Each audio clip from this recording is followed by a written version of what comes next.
ಎಲ್ಲಿವರೆಗೆ ಅವ್ರ ನಾಲಿಗೆಗೆ ಒಂದು ಲಗಾಮ್ ಬೀಳಲ್ವೋ ಅಲ್ಲಿವರೆಗೆ ಈ ಮನೇಲಿ ಇರಕ್ಕೆ ಅವ್ರಿಗೆ ಅರ್ಹತೆ ಇಲ್ಲ. ತನಿಷಾ ಕೆಲವೊಂದ್ಸಲಿ ಅವ್ರು ಮಾತಾಡೋ ವಿಷಯಗಳಲ್ಲಿ ಕ್ಲಾರಿಟಿ ಇರಲ್ಲ. ನಮ್ರತಾ ಅವರು ಮತ್ತೆ ಎಲ್ಲೋ ಅವರು ಯಾವ್ದೋ ಕಂಫರ್ಟ್ ಝೋನ್ಗೆ ಜಾಯಿನ್ ಆಗ್ತಾ ಇದ್ದಾರೆ. ಬಲಿಪಶು ಅಂತ ತೋರಿಸ್ಕೊಂತಾ ಇರೋ ಪ್ರತಾಪ್ ಅರ್ಹತೆ ಇಲ್ಲದ ಸದಸ್ಯನ ಹೆಸರನ್ನು ಸೂಚಿಸಿ.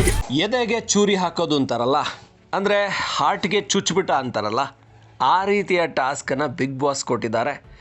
ಇಲ್ಲಿಯವರೆಗೂ ಇದ್ದವರ ನಡುವೆ ಒಂದು ಒಳ್ಳೆಯ ಬಾಂಡಿಂಗ್ ಅಂತೂ ಬಂದಿದೆ. ಇದರಲ್ಲಿ ಬಾಂಡಿಂಗ್ ಇದ್ದರೂ ಕೂಡ ಬಿಗ್ ಬಾಸ್ ಟೈಟ್ಲ್ ವಿನ್ನರ್ ಆಗಬೇಕು ಅಂದರೆ ಒಬ್ಬರಿಗೆ ಮಾತ್ರ ಅದು ಸಿಗೋಕ್ಕೆ ಸಾಧ್ಯ, ಉಳಿದವರೆಲ್ಲರೂ ಕೂಡ ಮನೆಯಿಂದ ಹೊರ ಹೋಗಬೇಕಾಗತ್ತೆ. ಹಾಗಾದರೆ ಈ ವಾರದ ನಾಮಿನೇಷನ್ ಬಿಸಿ ಶುರುವಾಗಿದೆ. ಬಿಗ್ ಬಾಸ್ ಒಂದು ಹಾರ್ಟನ್ನು ಕೊಟ್ಟು ಯಾರು ಯಾರ ಹಾರ್ಟಿಗೆ ಚುಚ್ಚೋದಕ್ಕೆ ಇಷ್ಟಪಡ್ತೀರಂತ ಒಂದು ಚಾಕು ಕೂಡ ಕೊಟ್ಟಿದ್ದಾರೆ.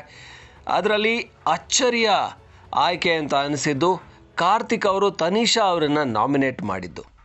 ಇಲ್ಲಿಯವರೆಗೂ ಕಾರ್ತಿಕ್ ಜೊತೆ ನಿಂತವರು ತನಿಷಾನೇ. ಕಾರ್ತಿಕ್ ಯಾವಾಗೆಲ್ಲ ಲೋ ಆದರೂ ಆವಾಗೆಲ್ಲ ತನಿಷಾ ಸಾಥ್ ಕೊಟ್ಟಿದ್ದಾರೆ. ಕಾರ್ತಿಕ್ ಅವ್ರನ್ನ ಸೇವ್ ಮಾಡೋ ಪ್ರಯತ್ನ ಮಾಡಿದ್ದಾರೆ.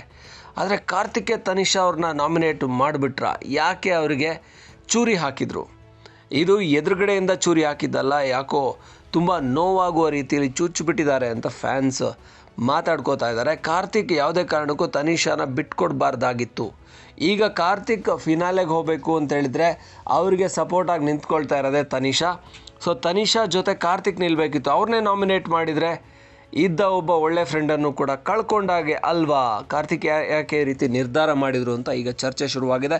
ಇನ್ನು ಸಹಜವಾಗಿಯೇ ಪ್ರತಾಪ್, ವಿನಯ್ ಇಬ್ಬರು ಕೂಡ ಒಬ್ಬರನ್ನೊಬ್ಬರು ಟಾರ್ಗೆಟ್ ಮಾಡ್ಕೋತಾ ಇದ್ದಾರೆ. ಇದರಲ್ಲಿ ತುಕಾಲಿ ಅವರನ್ನು ನಮ್ರತಾ, ಹಾಗೆ ನಮ್ರತಾ ಅವ್ರನ್ನ ತುಕಾಲಿ, ಹೀಗೆ ಒಬ್ರನ್ನೊಬ್ರು ಈಗಾಗಲೇ ಬಿಗ್ ಬಾಸ್ ಮನೆಯಲ್ಲಿ ನಾಮಿನೇಟ್ ಮಾಡ್ಕೊಳ್ತಾ ಒಬ್ರನ್ನೊಬ್ರು ವಿರೋಧ ಮಾಡ್ತಾ ಬಿಸಿ ಏರ್ತಾ ಇದೆ. ಯಾರು ಈ ವೀಕೆಂಡಲ್ಲಿ ಹೊರಗೆ ಹೋಗ್ತಾರೆ ಗೊತ್ತಿಲ್ಲ, ಬಟ್ ಈ ವಾರ ಇಡೀ ಅಂತೂ ಟಾಸ್ಕು ಹಾಗೆ ಟಫ್ ಫೈಟ್ ಅಂತೂ ಖಂಡಿತ ಕಾಣಿಸುತ್ತೆ.